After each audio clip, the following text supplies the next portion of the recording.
So first நான் ஒரு question கேட்குறேன். இப்போ இதுதான் நீங்கள் ஓகேவா, நீங்கள் வந்து ஒரு ஊரில் வாடுறீங்க. உங்கள் ஊரோட ராஜா என்ன பண்ணுறாருன்னா உங்ககிட்ட வந்து உனக்கு கொடுத்த எல்லா உரிமையும் நான் எடுத்துக்க போகிறேன், இதுக்கப்புறம் உனக்கு எந்த ஃப்ரீடம் கிடையாது ஓகேவா, பட் நான் என்ன பண்ணுறேன் உனக்கு ஒரு சான்ஸ் தரேன், நீ ஏதாவது ஒரு ஃப்ரீடம் மட்டும் என்கிட்ட இருந்து வாங்கிக்கலான்னு கேட்டாங்கன்னா நீங்கள் எந்த ஃப்ரீடம் கண்டிப்பாக கேட்பீங்க? இல்லைனா எந்த ரைட்ஸை இது ஒன்று போதும் கேட்பீங்க? நானா இருந்தேன்னா ரைட் டு எக்ஸ்பிரஷன் கேட்பேன். நமக்கு என்ன தோணுதோ அதை ஃப்ரீயாக பேசுறதுக்கான உரிமை மட்டும் இருந்தாலே போதும்னு கேட்பேன். சிம்பிளாக சொல்லணும்னா ஃப்ரீ ஸ்பீச் சொல்லலாமா? ஏன் இந்த ஒரு உரிமை மட்டும் போதும்னா, நமக்கு பேசுகிற உரிமை கிடைச்சாலே போதும், நம்ம என்ன யோசிக்கிறோமோ அதை மற்றவங்க கிட்ட சொல்லிட முடியுமா? அப்போ நமக்கு பிடிச்ச கருத்தை என்ன பண்ண முடியும், உருவாக்க முடியல. ஃபார் எக்ஸாம்பிள் இப்போ நம்ம ஊர் கவர்மெண்ட் வந்து ஒழுங்காக ஒர்க்காக வச்சுக்கலாம். ஸோ அதை சொல்கிறதுக்காக உரிமை இருக்குல்ல. ஸோ ஃப்ரீ ஸ்பீச் இருந்தாலே அந்த ஊரோட பொலிட்டிக்கல் டெசிஷன் கூட என்ன பண்ணலாம், ஒரு இண்டிவிஜுவல் முடிவு பண்ண முடியும். சோஷியல் மீடியாவில் நம்ம கருத்தை சொல்ல முடியும். கவர்மெண்ட் சரியில்லைன்னா அவங்கள பற்றி பேசி மக்களை ஒன்றிணைக்க முடியும். ஒரு புரட்சி கூட என்ன பண்ண முடியும், உருவாக்கிட முடியும் ஃப்ரீ ஸ்பீச் வச்சுக்கிட்டு. அதனால தான் உலகம் முழுக்க எந்த கவர்மெண்ட்டாக இருந்தாலும் உங்களுக்கு ஃப்ரீயாக ஃபுட்டு கூட கொடுத்துருவாங்க, பட் உங்களை ஃப்ரீயாக பேச விட மாட்டாங்க. ஏன்னா மக்களுக்கு இந்த ஃப்ரீ ஸ்பீச் கிடைச்சாலே போதும், அந்த கவர்மெண்ட்டை பேசுறதுன்னு வச்சு என்ன பண்ண முடியும், கண்ட்ரோல் பண்ண முடியும். ஸோ அந்த காலத்துல இருந்து இப்போ வரைக்கும் ப்ரெசென்ட் வேர்ல்டு வரைக்குமே மக்களோட ஸ்பீச்சை கண்ட்ரோல் பண்ணுறது தான் ஒரு முக்கியமான ஒரு வேலையாக கவர்மெண்ட் பண்ணிருக்கும். நீங்கள் கவர்மெண்ட்ன்றது யாரை வச்சுக்கலாம், டாமினன்ட் குரூப் வச்சுக்கலாம். அதாவது நீங்கள் எந்த சொசைட்டியில் வர்றீங்களோ அந்த சொசைட்டியோட டாமினன்ட் குரூப். இன்னைக்கு சென்டர் பேஜ் ஆர்டிகல் என்ன சொல்லியிருக்காங்கன்னா, இந்த லைன் படிக்கலாம். At no time in history have dominant groups acquired as much power as they have today to control both thought and speech. நம்ம இது வரைக்கும் பேசுறத வச்சு நம்ம என்ன யோசிச்சிருப்போம்னா, இந்த மாதிரி நம்ம பேசுறதை கண்ட்ரோல் பண்றதுல அந்த காலத்துல ராஜாவுக்கு கீழே நம்ம இருந்தோம்ல, அடிமையா இருந்தோம்ல, அந்த ஏன்ஷியன்ட் ஹிஸ்டரி தான் இருந்திருக்கும் அப்படி யோசிச்சிருப்போம். பட் அந்த ஆர்டிகல் என்ன சொல்றாங்கன்னா, இது வரைக்கும் இல்லாத அளவுக்கு இந்த டைம்ல தான், இந்த மாடர்ன் டைம்ல டெமோக்ரஸி இருக்கிற இந்த காலகட்டத்தில் தான் அந்த டாமினன்ட் குரூப் சொல்றாங்களே, அது கவர்மெண்ட்டாக இருக்கலாம், இல்லை ஒரு மீடியாவாக இருக்கலாம், இல்லை ஏதாவது ஒரு சோஷியல் குரூப்பாக இருக்கலாம், மக்களோட ஸ்பீச்சை வந்து இது வரைக்கும் இல்லாத அளவுக்கு இந்த காலத்தில் தான் நீங்கள் எந்த ஊரில் வாடுறீங்களோ அந்த ஊரோட டாமினன்ட் சொசைட்டி பயங்கரமாக கண்ட்ரோல் பண்ணுறாங்க.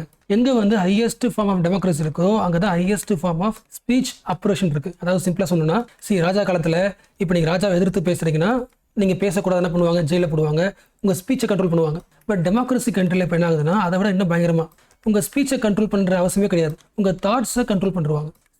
நீங்கள் என்ன யோசிக்கிறீங்களோ அதெல்லாம் பேசுவீங்க. பட் நீங்கள் யோசிக்கிறதே வந்து அவங்களுக்கு பிடிச்ச மாதிரி நீங்கள் யோசிச்சிங்கன்னா உங்கள் ஸ்பீச் என்ன ஆகும், அவங்களுக்கு ஏற்ற மாதிரி ஃபேவராக பேசுவீங்க.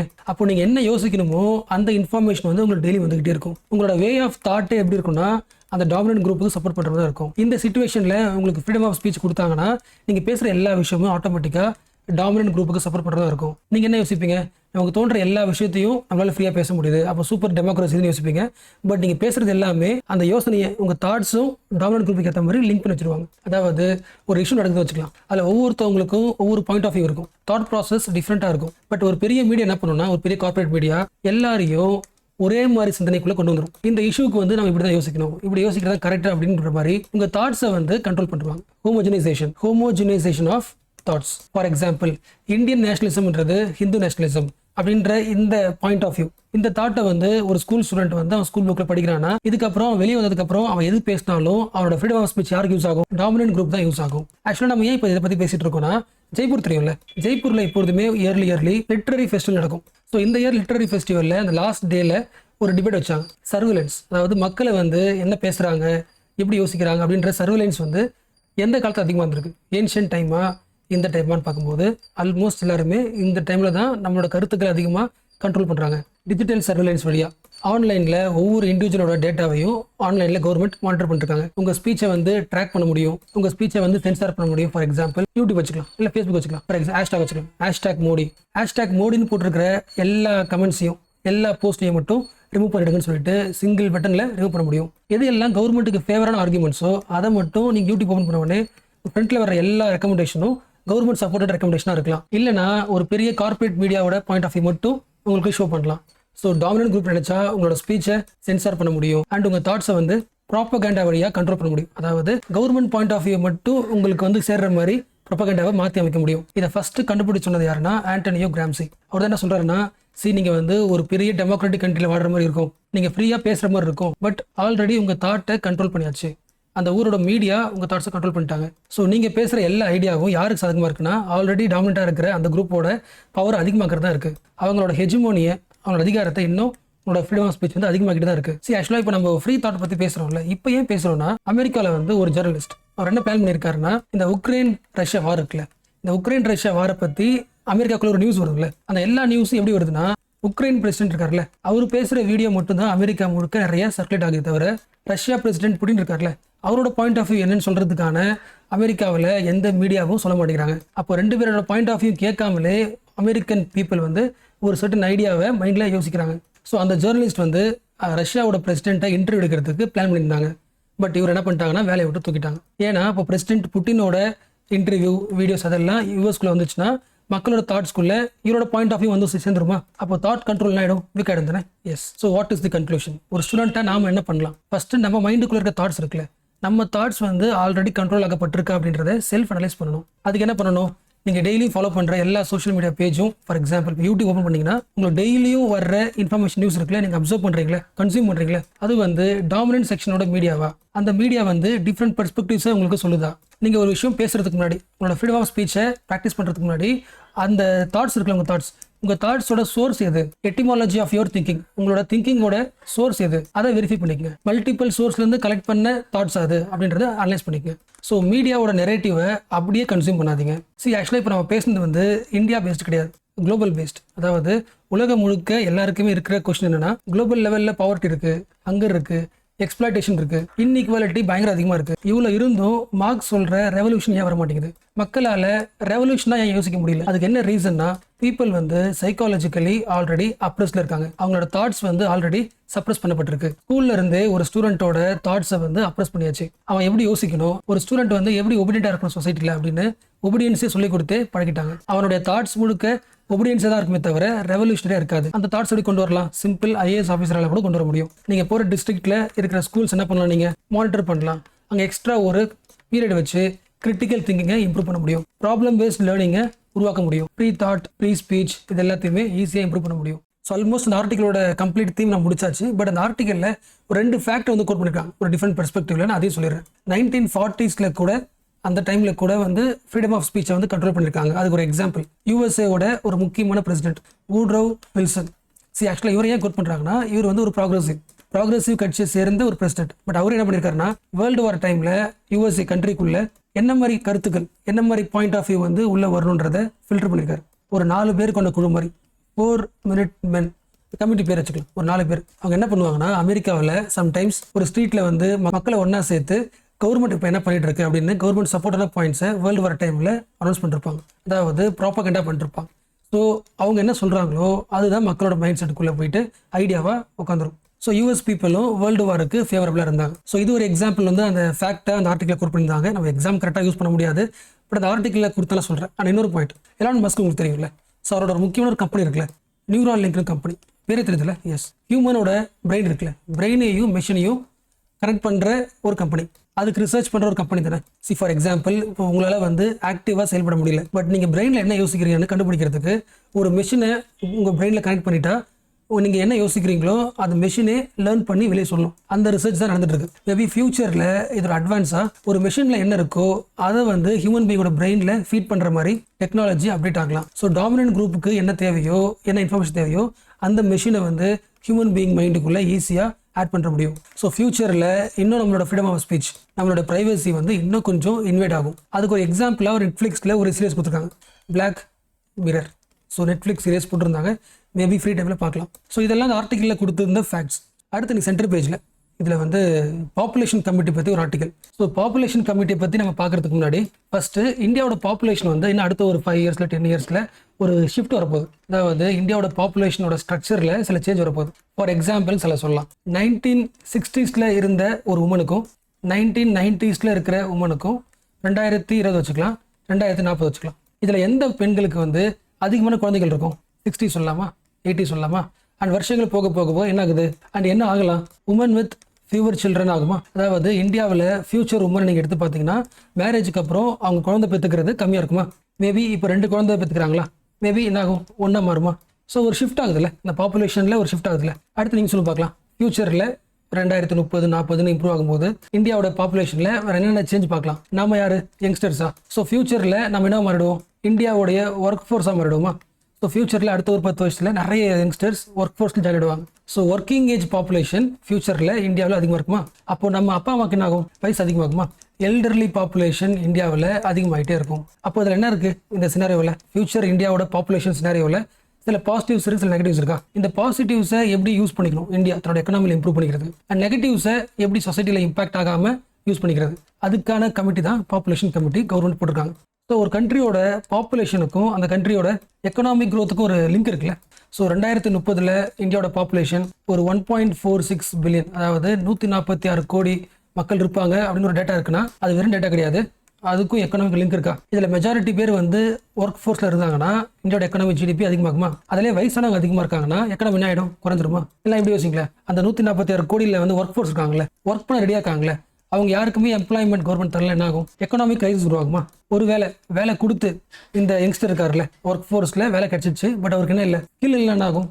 அப்போ எக்கனாமிக் டவுன் ஆகுமா? ஸோ இந்த 1.46 பில்லியன் பீப்புள் ஆஃப் இந்தியாவை எப்படி ஷேப் பண்ணலாம் அப்படின்றது தான் அந்த பாப்புலேஷன் கமிட்டி. ஸோ ஜென்ரலாக பார்க்கும்போது பாப்புலேஷன் கமிட்டின்னு அந்த ஹெட்டிங் பார்த்த உடனே ஒரு ஸ்டாட்டிஸ்டிக்ஸ் மாதிரி நமக்கு தெரியும். பட் என்ன பண்ண போறாங்கன்னா, இந்த பாப்புலேஷன் கமிட்டி வந்து அந்த நம்ம இந்தியாவோட பாப்புலேஷன் டெமோகிராஃபி படிக்கும்போது இன்டர் டிசிப்ளினரி அப்ரோச்சை வந்து யூஸ் பண்ண போகுது. அதாவது இப்போ பேசினது தான் இந்த டெமோகிராஃபி டேட்டா இருக்குல்ல, அதாவது பெண்கள் எவ்வளோ, ஆண்கள் எவ்வளோ, குழந்தைகள் எவ்வளோ, அப்புறம் ஓல்டேஜ் எவ்வளோ, இந்த டேட்டாவை வந்து மற்ற சப்ஜெக்ட்ஸ் கூட economics plus health plus sociology இது எல்லாத்துக்கூட லிங்க் பண்ணி பார்க்கும்போது நிறைய ரிசல்ட் கிடைக்கும். அந்த எல்லா ரிசல்ட்டையும் பயன்படுத்தி தான் இந்த பாப்புலேஷன் கமிட்டி கவர்மெண்ட்டுக்கு ரெக்கமெண்ட் பண்ண போகுது. ஃபார் எக்ஸாம்பிளுக்கு நான் சொல்கிறேன், ஆல்ரெடி சொன்னது தான் திருப்பி சொல்கிறேன். அதாவது ஒவ்வொரு டிபார்ட்மெண்ட்டும் எப்படி செயல்படும் சொல்கிறேன். டெமோகிராஃபர்ஸ் எதை படிப்பாங்க? பாப்புலேஷன் டேட்டா படிப்பாங்களா? அதாவது எவ்வளோ பாய்ஸ், எவ்வளோ கேர்ள்ஸ், எவ்வளோ சைல்டு படிப்பாங்களா? இந்த டேட்டாவை என்ன பண்ணுறேன்னா எடுத்துகிட்டு போயிட்டு ஒரு எக்கனாமிஸ்ட்டை காட்டுறேன். அவர் என்ன சொல்லுவார், இந்த டேட்டாவில் வந்து என்ன தெரியுதுன்னா ஓல்டு ஏஜ் பாப்புலேஷன் மக்கள் வந்து இந்தியாவில் அதிகமாக இருக்க மாதிரி தெரியுது. அப்போ அவங்களுக்கு வந்து கண்டிப்பாக பென்ஷன் ஸ்கீம் கண்டிப்பாக தேவை. ஏன்னா வயசானதுக்கப்புறம் அவங்க அதிகமாக என்ன இருப்பாங்க, ரிட்டையர் ஆயிருப்பாங்களா? அப்போ அவங்ககிட்ட எக்கனாமிக் ஸ்டெபிலிட்டி இருக்காதா? ஃபினான்ஷியல் லெவலில் ஒரு இன்செக்யூரிட்டி இருக்குமா? அந்த இன்செக்யூரிட்டியை நம்ம சரி பண்ணி ஆகணும். ஸோ ஃபியூச்சரில் இந்தியாவில் வந்து பென்ஷன் பாலிசியை நம்ம ஸ்ட்ராங் ஆக்கணும். அப்போ தான் அந்த ஓல்டேஜ் பாப்புலேஷன் வந்து டிபெண்ட் ஆவாங்கல்ல, மணி இல்லாமல் மற்றவங்க டிபெண்ட் ஆகல, அந்த டிபெண்டன்ஸே குறைக்க முடியும், கவர்மெண்ட்டே பார்த்துக்கும். ஸோ அந்த சிம்பிள் டேட்டாவை ஒரு எக்கனாமிஸ்ட் பார்க்கும்போது வேற ஒரு டைமென்ஷன் வருதா? அண்ட் அதே டேட்டாவை நீங்கள் டாக்டர் வச்சுக்கலாம், டாக்டர் கூட தேவையில்லை, ஒரு பப்ளிக் ஹெல்த்தை பற்றி படித்த ஒரு ஆள் வச்சுக்கலாம். இவங்க என்ன சொல்லுவாங்க, இந்தியாவோட ஃபியூச்சர் பாப்புலேஷன் டேட்டா பார்க்கும்போது ஓல்டு ஏஜ் பீப்புள் அதிகமாக இருக்காங்களா? அப்போ 2030 40 என்ன வகையான நோய் வந்து இந்தியாவுக்கு அதிகமாக வரும்? ஏஜ் ரிலேட்டட் டிசீஸ் சொல்லலாமா? வயசாகும் போது வரும்ல, ஏஜிங்னு சொல்லுவாங்களே. ஸோ ஏஜிங் சம்மந்தப்பட்ட டிசீஸுக்கு இந்தியா ரெடி ஆயிடணும். இப்போ இதுக்கான ஒரு ஹெல்த் பாலிசியை உருவாக்கணும். இந்த கன்க்ளூஷன் எப்படி கிடைச்சது? அந்த டெமோகிராஃபர்ஸோட டேட்டா வச்சு கிடைச்சதா? அவங்க 2 பேரும் சேரும்போது புதுசாக ஒரு பாலிசி உருவாகுதா?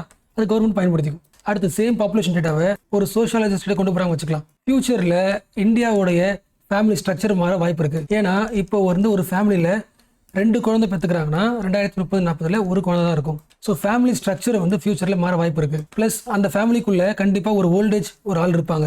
மோஸ்ட்லி வயசானவங்களை வந்து யாருக்குமே பிடிக்காது, அவங்கள பார்க்குற ஆட்டிடியூட் டிஃப்ரெண்டாக இருக்கும்ல. ஸோ ஃபியூச்சரில் இந்த ஓல்டேஜ் பீப்புளுக்கு ஃபேமிலி சப்போர்ட் சிஸ்டம் இருக்குமான்ற டவுட் இருக்குது. ஸோ ஃபியூச்சரில் இவங்களை காப்பாற்றுறதுக்கு ஏஜிங் பற்றியான ஒரு சிந்தனை இருக்குல்ல, நமக்குள்ள நம்ம ஆட்டிடியூட் இருக்குல்ல, அந்த ஆட்டிடியூடை வந்து கல்ச்சுரலாக மாற்ற வேண்டிய ஒரு அவசியம் இருக்கு. அதுக்கான ஒரு சோஷியல் பாலிசியை கொண்டு வரணும். ஸோ சிம்பிளா ஒரே ஒரு ஓல்டேஜ் ஒரு ஆள் எடுத்துக்கிட்டு மட்டும் அந்த டேட்டாவை எடுத்துட்டு மட்டும் எக்கனாமிக்ஸ் பார்க்குற விதம் வேற மாதிரி இருக்கு, பப்ளிக் ஹெல்த் பார்க்குற வேற மாதிரி இருக்கு, சோஷியலைஸ் பார்க்குறவங்க வேற மாதிரி இருக்கு. இதுக்கு பேர் தான் இன்டர் டிசிப்ளினரி ரிசர்ச். இந்த எல்லா ஒர்க்கையும் தான் அந்த பாப்புலேஷன் கமிட்டி பண்ணி டேட்டாஸை கொடுக்க போகுது. அந்த டேட்டாஸை பேஸ் பண்ணி தான் கவர்மெண்ட் வந்து ஃபியூச்சரில் நம்ம இந்தியன் பாப்புலேஷனை சேஃப்கார்ட் பண்ணுறதுனால பாலிசி கொண்டு வர போகுது.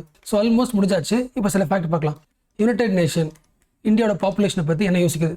2030 எண்டில் 1.46 பில்லியன் பாப்புலேஷன் இந்தியாவில் வந்துடும், 146 கோடி. அண்ட் டோட்டல் ஃபர்டிலிட்டி ரேட், அதாவது ஒரு ஃபேமிலி, அதாவது ஒரு ஹஸ்பண்ட் ஒய்ஃப் வந்து எத்தனை குழந்தை பெற்றுப்பாங்க? 2009-11 அந்த டைமில் பார்த்தீங்கன்னா ஒரு கப்பல் வந்து 2.5 வச்சுக்கலாம் ஆவரேஜா, ஒரு 2 குழந்தை இல்லை ஒரு 3 குழந்தை அப்படி பெற்றுப்பாங்க. 2031-35 அந்த டைமில் பார்த்தீங்கன்னா ஒரு ஃபேமிலி 1.73, அதாவது மேக்ஸிமம் ஒரு குழந்தை இல்லை 2 குழந்தை. ஸோ ஃபியூச்சரில் இந்தியாவில் சைல்டு பாப்புலேஷன் கம்மியாயிடும். ஸோ சைல்டு பாப்புலேஷன் கம்மியாயிட்டு இருக்கு, ஒர்க் ஃபோர்ஸ் வந்து அதிகமாயிட்டு இருக்கு. ஸோ ஒர்க் ஃபோர்ஸ் அதிகமாயிட்டு இருக்குன்னா இவங்க வந்து வெறும் பாப்புலேஷன் தான், இவங்க நம்ம என்ன தரணும்? ஸ்கில் தரணுமா? அப்போ அதுக்கு நம்ம என்ன பண்ணணும்? காசு இன்வெஸ்ட் பண்ணுமா? ஸோ ஹியூமன் கேபிட்டலில் கவர்மெண்ட் அதிகமாக இன்வெஸ்ட் பண்ண வேண்டியது வரும். அண்ட் நிறைய புது ஜாப்ஸை கவர்மெண்ட் உருவாக்கி ஆகணும். ஃபியூச்சரில் நிறைய பேர் ஒர்க் பண்ண வரதுனால அவங்க ஸ்கில்லை இம்ப்ரூவ் பண்ணணும், அதுக்கு கேபிட்டல் இன்வெஸ்ட் பண்ணணும். ப்ளஸ் எல்லாருக்கும் வேலை கிடைக்கிற மாதிரி நியூ ஜாப்ஸை உருவாக்கணும். இது ஒன்று. அண்ட் இந்தியாவில் ஜாப்ஸ் பார்த்தீங்கன்னா மோஸ்ட் ஆஃப் தி ஜாப்ஸ் வந்து இன்ஃபார்மலாக இருக்குது, கரெக்டாக. ஃபார்மல் ஜாப்ஸ் வந்து ரொம்ப கம்மி தான். அப்போ இந்த இன்ஃபார்மல் ஜாப்ஸையும் ஃபார்மல் ஜாப்ஸையும் லிங்க் பண்ணணும். மீனிங் புரிஞ்சா? See what is my work force? அதாவது ஃபார் எக்ஸாம்பிள் இப்போ நான் வந்து ஒர்க் பண்ண ஆசைப்படுறேன். ஸோ நான் வந்து இந்தியாவுடைய ஒர்க் ஃபோர்ஸ் வந்துடும், ஓகேவா? பட் நான் வந்து ஒரு டீ கடை பிஸ்னஸ் பண்ணுறேன் வச்சுக்கலாம். அப்போ என்ன அர்த்தம்? அப்புறம் என்ன செக்டார்? இன்ஃபார்மல் செக்டரா? அதாவது நான் எவ்வளோ டீ போடுறேன், எவ்வளோ காசு வருது அப்படின்றது கவர்மெண்ட்டுக்கு தெரியாது. பட் இந்தியன் எக்கானமியில் பார்த்தோன்னா என்ன பண்ணுறேன்? நிறைய பொருளை விற்கிறேன், நிறைய டீ விற்கிறேன், இது காசு வருது, அதை நான் செலவு பண்ணுறேன், பொருள் வாங்குறேன், எக்கனாமிக்கில் ஆக்டிவ் பண்ணி தான் இருக்கேன். பட் கவர்மெண்ட்டுக்கு தெரியாது, ஃபார்முலா இல்லை. இந்தியாவில் இந்த பாப்புலேஷன் அதிகம். அப்போது ஃபியூச்சரில் இன்னும் அதிகமாகும். அப்போ இன்ஃபார்மலை ஃபார்மலாக பண்ண லிங்க் பண்ணணும். ஃபார் எக்ஸாம்பிள் ஃபஸ்ட்டு நீங்கள் இன்ஃபார்மல் ஒர்க் பண்ணால் அதில் நெகட்டிவ் ஃபஸ்ட் புரிஞ்சுங்க. நீங்கள் பேங்க்கில் போய் கடன் கேட்டால் உங்கள் கடன் தர மாட்டாங்க. ஏன்னா நீங்கள் டீ கடை பிஸ்னஸ் பண்ணுறதுக்கான ப்ரூஃப் இருக்காது, ப்ராஃபிட் எவ்வளோ வருது, எந்த விதமான டேட்டாஸும் இருக்காது. ஸோ பேங்க்லேருந்து உங்களுக்கு என்ன வராது, லோன் கிடைக்காது, கிரெடிட் கிடைக்காது. ஆட்டோமேட்டிக்காக உங்கள் டீ பிஸ்னஸ் என்ன பண்ண முடியாது, இம்ப்ரூவ் பண்ண முடியாது. ஆட்டோமேட்டிக்காக இந்தியோட எக்கானமி என்ன ஆகிடுது, குறைஞ்சிரும்ல. உனக்கு ஒரு கடை இருக்கிறதுக்கும் இந்தியா முழுக்க கடை இருக்கிறது டிஃப்ரென்ஸ் இருக்குல்ல. ஸோ இன்ஃபார்மல் செக்டராக இருந்துச்சுன்னா அது இன்டெரக்டாக உன்னோட ஜாபுக்கும் பிரச்சனை, ஃபியூச்சரில் இந்தியன் எக்கனாமிக்கும் பிரச்சனை வரும். ஓரளவுக்கு புரியல. அப்போ என்ன பண்ணலாம் எக்ஸாம்பிள் சொல்கிறேன். ஃபார் எக்ஸாம்பிள் இந்த ஸ்ட்ரீட்டில் நீ ஒரு கடை வச்சிருக்க, ஓகேவா? ஸோ நீ யார், ஒரு இன்ஃபார்மல் ஒர்க்கர். நான் என்ன பண்ணுறேன்னா உன்னோட கடைக்கு ஒரு டிஜிட்டல் பேமெண்ட் டிவைஸ் தரேன், டிஜிட்டல் பேமெண்ட் சிஸ்டம். ஸோ எத்தனை பேர் உங்கள் கடைக்கு வராங்க அது ஒன்றும் தெரியாது. பட் நீ எவ்வளோ பிஸ்னஸ் பண்ண எல்லாத்தையும் என்ன பண்ணுற, அது டிஜிட்டலே பண்ணுறதுனால டெய்லி எவ்வளோ காசு உனக்கு வந்திருக்கு அப்படின்ற டேட்டா கிடைச்சிருமா? ஸோ இந்த கடைக்காரரோட டேட்டா என்ன இருக்குது, ஃபார்முலா ரெக்கார்ட் ஆகிடுச்சா? ஸோ இந்த டேட்டாவை யூஸ் பண்ணிக்கிட்டு எங்கே போகலாம், பேங்க் போயிட்டு எனக்கு மாதம் இவ்வளோ காசு வருது, இப்போ 1 இயருக்கு எனக்கு இவ்வளோ ப்ராஃபிட் வருது, ஸோ எனக்கு இவ்வளோ காசு லோன் வேணுன்றதை தைரியமாக கேட்க முடியும். அவங்க என்ன பண்ணுவாங்க, டேட்டா இருக்கிறதுனால அவங்களுக்கு லோன் கொடுப்பாங்க, கிரெடிட் கொடுப்பாங்க. ஸோ ஃபார்மல் செக்டர் யூஸ் பண்ணுற ஒரே ஒரு டிஜிட்டல் பேமெண்ட்டை அந்த இன்ஃபார்மல் லிங்க் பண்ணுறது வழியாக அவர் என்ன ஆயிடுறாரு, ஃபார்மல் செக்டருக்குள்ள வந்துடுறாரா. இப்போ என்ன கிடைக்கும் அவருக்கு, கவர்மெண்ட்டோட பென்ஷன் கிடைக்கும், இன்சூரன்ஸ் கிடைக்கும், ஹெல்த் கேர் கிடைக்கும். எல்லாத்துக்கும் என்ன பண்ணலாம், அவங்க ஃபார்முலா வச்சிருக்கிற டேட்டாவை யூஸ் பண்ணிக்க முடியும். ஸோ பேங்க்கில் வந்ததுனால 1 இயர் டேட்டா அவங்ககிட்ட இருக்கும். 1 இயரில் ப்ராஃபிட் ரொம்ப அதிகமாக இருந்துச்சுன்னா கவர்மெண்ட்டுக்கு கட்ட டேக்ஸ் என்ன ஆகிடும், ஆட்டோமேட்டிக்காக டேக்ஸ் போயிடுமா? ஸோ கவர்மெண்ட்டுக்கு இன்டெரக்ட் என்ன ஆகுது, ஒரு இன்ஃபார்மல் ஒரு ஆளை ஃபார்முலா சேர்க்கறது வழியாக எக்கனாமி இம்ப்ரூவ் ஆகுதா? ஸோ ஜென்ரலாக எக்கனாமி இம்ப்ரூவ் ஆகுது, கவர்மெண்ட்டுக்கு டேக்ஸ் கலெக்ஷன் எஃபிஷியன்ட் ஆகுது. ஸோ வந்து ஒரு இன்ஃபார்மலாக ஒர்க் பண்ணுறவர் ஃபார்மல் செக்டருக்குள்ளே வந்தாலே ஆட்டோமேட்டிக்காக எல்லா சோஷியல் செக்யூரிட்டி ஸ்கீம்ஸுமே ஈஸியாக அசஸ் பண்ண முடியும். ஸோ ஃபியூச்சரில் 2030க்கு அப்புறம் இந்தியாவில் நிறைய ஒர்க் ஃபோர்ஸ் அதிகமாகிறதுனால அதில் நிறைய பேர் இன்ஃபார்மலாக ஒர்க் பண்ணுவாங்க. எல்லா இன்ஃபார்மலையும் நம்ம ஃபார்முலா மாற்றினா தான் கவர்மெண்ட்டுக்கு டேக்ஸ் கிடைக்கும். அந்த வேலைகளை இப்போயே ஸ்டார்ட் பண்ணிடணும். அதேமாதிரி இந்த ஃபேமிலியில் இந்த உமன் இருப்பாங்களே அவங்களுக்கான ஒர்க் கம்மியாக தானே, ஏன்னா சைல்டு கம்மி தானே. ஸோ அப்போது உமன் எங்கே வந்துடுவாங்க, ஒர்க் ஃபோர்ஸ்க்குள்ளே வருவாங்க. அப்போ ஃபீமேலோட லேபர் பார்ட்டிசிபேஷனும் இந்தியாவில் என்ன ஆகும், அதிகமாகுமா, எக்கனாமி என்ன ஆகும், பூஸ்ட் ஆகுமா? அப்போ அவங்களுக்கான ஸ்கில்ஸில் என்ன பண்ணி உருவாக்கி தரணும். ஸோ ஃபியூச்சரில் இவங்க எல்லாருமே தான் இந்தியாவோட ஒர்க் ஃபோர்ஸ்னா நீங்கள் இப்போ என்ன பண்ணி ஆகணும், ஃபியூச்சரில் சோஷியல் செக்யூரிட்டி ஸ்கீம் உருவாக்குறதுலாம் ஓகே. இப்போ இவங்களுக்கு என்ன பண்ணி ஆகணும், எஜுகேஷன் கொடுத்தாகணும், ப்ளஸ் ஹெல்த் கேர் செம்ம ஸ்ட்ராங் ஆகணும். இப்போவே ஹெல்த் ஸ்ட்ராங்காக தான் அவங்க பிரெயின் ஆகும் ஒர்க் ஆகும். ஸோ இந்தியாவில் ஹெல்த்துக்கான கவர்மெண்ட் ஸ்பெண்ட் பண்ணுறது இருக்குல்ல, அது ஜிடிபியில் ஜஸ்ட் 1% தான் இருக்குது. அதை அதிகமாக்கணும். ப்ரைமரி ஹெல்த் கேரை இன்னும் இம்ப்ரூவ் பண்ணணும். அண்ட் இந்தியாவோட ஒர்க் ஃபோர்ஸ் வந்து ஃபியூச்சரில் அனிமிக்காக இருக்கக்கூடாது. ஸோ இப்போ என்ன பண்ணுச்சு, அவங்க இந்த ஒர்க் ஃபோர்ஸ் வந்து இப்போது யங்ஸ்டர்ஸாக இருக்கும்போது, சைல்டாக இருக்கும்போது நியூட்ரிஷனல் ஃபுட் ஸ்கீம்லாம் கொடுத்து அவங்கள இம்ப்ரூவ் பண்ணிடுங்க. ப்ளஸ் இந்தியன் யூத்துக்கு நியூட்ரிஷன் ப்ளஸ் ஸ்கில் டெவலப்மெண்ட் கொடுங்க. இந்தியாவில் 40% ஆட்களுக்கு ஸ்கில்ஸ் கிடையாது. யார் சொல்கிறா, யூனிசெஃபா, அது உங்களுக்கு தெரியும். அண்ட் முக்கியமாக கோவிடுக்கு அப்புறம் ஒரு சில்ட்ரனோட லேர்னிங் அவுட்கம் இருக்குல்ல, அவனோட நாலேஜ் இருக்குல்ல, அது ரொம்ப கம்மியாயிடுச்சு. ஸ்கூலுக்கு கரெக்டாக போகாமல் அந்த ப்ரிப்பரேஷன் இல்லாமல். ஸோ லேர்னிங் அவுட்கம் வந்து இன்னும் கொஞ்சம் இம்ப்ரூவ் பண்ணுறதுக்கு ஒர்க் அவுட் பண்ணணும். இது எல்லாம் பண்ணுறதுக்கு முன்னாடி முதல்ல நம்மக்கிட்ட இந்தியாவோட பாப்புலேஷன் வந்து அதிகம் தானே, 140 கோடி. அப்போ இந்த பாப்புலேஷனோட டேட்டாஸ் இருக்குல்ல, யார் என்ன பண்ணுறாங்க, அவங்க ஏஜ் என்ன, அந்த டேட்டாவை ப்ராப்பராக ரெக்கார்ட் பண்ணணும். இம்ப்ரூவ்மெண்ட் இன் டேட்டா கலெக்ஷன் மெத்தட்.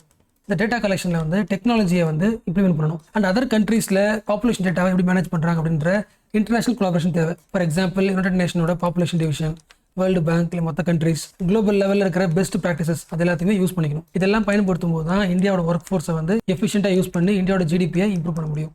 ஸோ இப்போ வந்து நம்ம ஃப்ரண்ட் பேஜ் ஸ்டார்ட் பண்ணலாம்.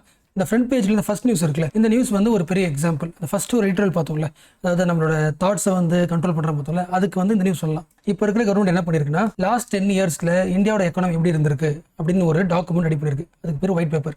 ஸோ எப்போல்லாம் வந்து ஒயிட் பேப்பர் அப்படின்ற டேர்ம் வந்து நீங்கள் நியூஸ் பேப்பரில் பார்த்தீங்கன்னா, விச் மீன்ஸ் கவர்மெண்ட் வந்து தன்னோட டாக்குமெண்ட்டை மக்களுக்கு காட்டுதுன்னு அர்த்தம். டிரான்ஸ்பரன்சியாக ஏதோ ஒரு விஷயத்தை ஒரு ரிப்போர்ட்டை தருதுன்னு அர்த்தம். ஸோ ஃபினான்ஸ் மினிஸ்டர் என்ன பண்ணுறாங்கன்னா, இந்த லாஸ்ட் 10 இயர்ஸ் அதாவது மோடியோட கவர்மெண்ட் எக்கனாமியை எந்த அளவுக்கு இம்ப்ரூவ் பண்ணியிருக்காங்க. அதுக்கு முன்னாடி லாஸ்ட் 10 இயர்ஸ் யார் இருந்தா, காங்கிரஸ் இருந்தாங்களா? ஸோ காங்கிரஸ் டைமில் இந்தியாவோட எக்கனாமி எவ்வளோ பெரிய பிரச்சனை இருந்துச்சு, இந்த எல்லா பிரச்சனையும் இருந்தும் மோடியோட கவர்மெண்ட் லாஸ்ட் 10 இயர்ஸில் எக்கனாமி எப்படி பூஸ்ட் பண்ணுச்சு, இந்த ஃபுல் டேட்டாவையும் இந்த டாக்குமெண்ட் கொடுத்துருக்காங்க. ஸோ இந்த ரிப்போர்ட் வந்து அந்த அளவுக்கு முக்கியம் இல்லை. எனக்கு தெரிஞ்சு இது வந்து ஒரு ப்ராபகண்டா தான். மக்கள் மனசில் வந்து லாஸ்ட் 10 இயர்ஸ் எங்கள் கவர்மெண்ட் வந்து பயங்கரமான வேலை செஞ்சிருக்கு, மக்கள்கிட்ட பேசுறதுக்கான ஒரு மீடியம். அண்ட் இதுக்கு ஆப்போசிட்டாக இப்போ காங்கிரஸ் என்ன பண்ணுவாங்க, அவங்க ஒரு டாக்குமெண்ட் நம்ம இருக்காங்க ரெடி பண்ணியிருக்காங்க. இது ஒயிட் பேப்பர்னா அவங்க ரெடி பண்ணது பிளாக் பேப்பர். அதாவது லாஸ்ட் 10 இயர்ஸ், அதாவது மோடி கவர்மெண்ட் இந்த லாஸ்ட் 10 இயர்ஸ்ல என்னென்ன தப்புகள் பண்ணியிருக்காங்க அதை லிஸ்ட் பண்ணியிருக்காங்க. ஈவன் இதுவும் என்ன வச்சுக்கலாம், ப்ராபகண்டா வச்சுக்கலாம். ஸோ ஃபினான்ஸ் மினிஸ்டர் என்ன சொல்றாங்கன்னா, காங்கிரஸ் கவர்மெண்ட் அந்த ஆட்சியில் இந்தியா வந்து டாப் 5 ஃப்ராகல் எக்கனாமிஸ், அதாவது உலகம் முழுக்க இருக்கிற வீக்கஸ்ட் எக்கனாமி லிஸ்ட் எடுத்தீங்கன்னா 5ல் இந்தியா இருந்துச்சு. இப்போ மோடி கவர்மெண்ட்க்கு அப்புறம் ஆஃப்டர் 10 இயர்ஸ்க்கு அப்புறம் டாப் 5 கண்ட்ரி எக்கனாமியில் இந்தியா வந்திருக்கு. ஸோ இந்தியாவோட எக்கனாமியை வந்து கிரைசிஸ்ல இருந்து யார் ரெஸ்கியூ பண்ணியிருக்கா? பிரைம் மினிஸ்டர் மோடி கவர்மெண்ட் வந்து ரெஸ்கியூ பண்ணியிருக்காங்க. ஸோ அடல் பிஹாரி வாஜ்பாய் டைம்ல இருந்து இப்போ மோடி கவர்மெண்ட் வரைக்கும் இந்தியாவில் நிறைய எக்கனாமிக் ரிஃபார்ம்ஸ் வந்து பண்ணியிருக்காங்க. ஜிஎஸ்டியை கொண்டு வந்திருக்காங்க, இன்சால்வன்சி பேங்க்ரப்சி கோட் அதை கொண்டு வந்திருக்காங்க. அண்ட் இந்தியாவோட ஃபாரின் எக்ஸ்சேஞ்ச் ரிசோர்ஸ் வந்து அதிகமாக இருக்கு. அதுவே வந்து காங்கிரஸ் டைம் லாஸ்ட் 10 இயர்ஸ்க்கு முன்னாடி வெளிநாட்டில இருந்து ஒரு பொருளை இம்போர்ட் பண்றதுக்கு காசு தேவையில்ல. நம்ம கிட்ட எவ்வளவு காசு இருந்துச்சுன்னா ஒரு 6 மாசத்துக்கு கண்டினியூஸா வெளிநாட்டுல இருந்து பொருள் வாங்கலாம். 2013 இதான் இந்தியாவோட ஸ்டேட்டஸ். இப்போ வந்து ஒரு 10 மாசத்துக்கு நம்ம எந்த ஒர்க் பண்ணலனாலும் வெளிநாட்டுல இருந்து பொருள் வாங்குற அளவுக்கு நம்மகிட்ட காசு இருக்கு. ஸோ எக்கனாமி ஸ்டெபிலைஸ் ஆயிருக்கு.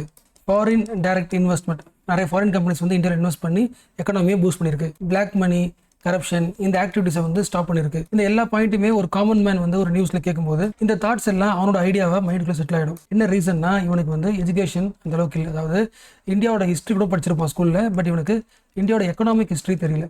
ஸோ அட்லீஸ்ட் நம்ம ஒரு யூபிஎஸ்சி ஸ்டூடெண்ட்டாக நமக்கு வந்து எக்கனாமிக் ஹிஸ்ட்ரி ஆஃப் இந்தியா ஓரளவுக்காச்சும் நாலேஜ் இருக்கணும். ஸோ அதை பேஸ் பண்ணி தான் பப்ளிக் எக்கனாமிக் பாலிசி இருக்குல்ல, ஸோ அதை பேஸ் பண்ணி தான் இந்தியாவோட ப்ரெசென்ட் எக்கனாமிக் பாலிசியை நம்ம ஷேப் பண்ண முடியும். ஸோ லாஸ்ட் 10 இயர்ஸில் இந்தியாவை பயங்கரமாக என்ன பண்ணியிருக்காங்க, மோடி கவர்மெண்ட் டெவலப் பண்ணியிருக்காங்களா? ஓகே, நம்ம அடுத்து கேட்க வேண்டிய கொஸ்டின் என்னன்னா, நீங்க யாருக்காக டெவலப் பண்ணிருக்கீங்க? இந்தியா வந்து டாப் 5 எக்கனாமியில் வந்திருக்குன்னு சொல்றீங்க, பட் எல்லா ஸ்டேட்ஸ்க்கும் தர வேண்டிய டாக்ஸ் அமௌண்ட் இருக்குல்ல, அது ஏன் சரியா வரல? ஸ்டேட்ஸ் கேட்குற ஒரு ஜெனியூன் டிமாண்டை கூட ஏன் வந்து கவர்மெண்டால சாட்டிஸ்ஃபை பண்ண முடியல? இந்தியான்றது ஃபெடரலிசம் கண்ட்ரி, அந்த பிரின்சிபலுக்கு சென்ட்ரல் கவர்மெண்ட் சப்போர்ட் பண்ணணும். அது லாஸ்ட் 10 இயர்ஸாக மோடி கவர்மெண்ட் பண்ணல. ஸோ மோடியோட ஆட்சி காலன்றது டெவலப்மெண்ட் ஏஜ் கிடையாது, சோஷியல் இன்ஜஸ்டிஸ் ஏஜ்.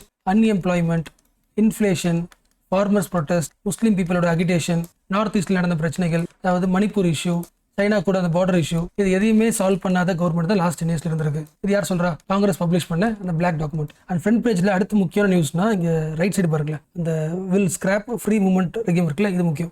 ஃபர்ஸ்ட் இந்த மேப் இருந்தா பாருங்களேன், இது மியான்மரா? இது ஃபுல்லா மியான்மர். மியான்மர் வந்து இந்தியாவோட நார்த் ஈஸ்ட் ஸ்டேட்ஸோட பார்டர் பண்ணி இருக்கு. அருணாச்சல பிரதேஷ் பார்டர் இருக்கா, மிசோரம் பார்டர் இருக்கா, மணிப்பூர் பார்டர் இருக்கா? ஸோ சிம்பிளா சொல்லணும்னா நம்ம இந்தியாவுடைய நார்த் ஈஸ்டர்ன் ஸ்டேட்ஸ்ல நிறைய ஸ்டேட்ஸ் வந்து மியான்மர் கூட பார்டர்ல இருக்கா. இந்த பார்டர்லாம் எப்போ வந்துச்சு? ரீசெண்டாக தான் வந்திருக்கும். அப்போ இந்த பார்டர்லாம் வரதுக்கு முன்னாடி இங்கே ஒரு ஃபேமிலி இருந்திருக்கும், அவங்க சொந்தக்காரங்க இங்கே இருந்திருப்பாங்க. ஸோ இது முழுக்கவே அவங்களுக்கு தெரிஞ்ச பீப்புள் தானே இருப்பாங்க. பட் இது இந்தியாவை மாறிடுது, இது மியான்மரை மாறிடுதா? ஸோ இது ஒரு கண்ட்ரி, இது ஒரு கண்ட்ரியா? அப்போ கண்ட்ரில இருந்து இன்னொரு கண்ட்ரி பார்டர் மாறுறதுக்கு நிறைய ரெஸ்ட்ரிக்ஷன் இருக்கும்ல, இந்த ரெஸ்ட்ரிக்ஷன்லாம் தூக்கிட்டாங்க. அந்த ரெஸ்ட்ரிக்ஷன்ஸ்லாம் இல்லாமல் இங்கே இருக்கிற ஒரு ஃபேமிலி வந்து இங்கே இருக்கிற தன்னோட ரிலேட்டிவை பார்க்கறதுக்கு ஈஸியாக போகலாம். ஃப்ரீ மூவ்மெண்ட் ரெஜிம், சிம்பிளாக சொல்கிறேன் நான். ஃபார் எக்ஸாம்பிள் இதான் பார்டர் வச்சுக்கலாம். இங்கிருந்து ஒரு 16 கிலோமீட்டருக்குள்ளே இருக்கிற ஒரு ஃபேமிலி வந்து அடுத்து மியான்மருக்குள்ள இங்கிருந்து ஒரு 16 கிலோமீட்டருக்குள்ளே இருக்கிற ஒரு ரிலேட்டிவை போய் பார்த்துட்டு வரலாம். 1 இயர் வரைக்கும் இந்த பார்டர் கிராஸ் பண்ணுறதுக்கு என்ன பண்ணலாம், நீங்கள் வேலிடிட்டியாக ஒரு டாக்குமெண்ட் வாங்கிக்கலாம். ஸோ நீங்கள் போயிட்டு என்ன பண்ணலாம், உங்கள் ரிலேட்டிவை ஒரு 2 வாரத்துக்கு பார்த்துட்டு ஸ்டே பண்ணிட்டு வந்துடலாம். இந்த ஃப்ரீ மூவ்மெண்ட் இருக்குல்ல, இதை வந்து இப்போ கேன்சல் பண்ணிட்டாங்க. ஃபுல்லாக என்ன பண்ண போகிறாங்கன்னா பிளாக் பண்ண போகிறாங்க. இங்கே இருக்கிறவங்க வந்து இந்த பக்கம் இருக்கிற ரிலேட்டிவை பார்க்க முடியாது. என்ன ரீசன்? இந்தியா என்ன சொல்லுதுன்னா, மியான்மர்ல இருந்து நிறைய பேர் இந்தியாவுக்குள்ள வராங்க, ஸோ செக்யூரிட்டி கிரைசிஸ் சொல்கிறாங்க. ஸோ நமக்கு தெரிஞ்சுக்க வேண்டியது இந்தியாவோட செக்யூரிட்டி இஷ்யூஸில் பார்டர் சைடில் மியான்மருக்கும் நார்த் ஈஸ்டர்ன் ஸ்டேட்ஸ்க்கும் ஒரு இஷ்யூ இருக்குன்றது நான் வச்சுக்கேன்.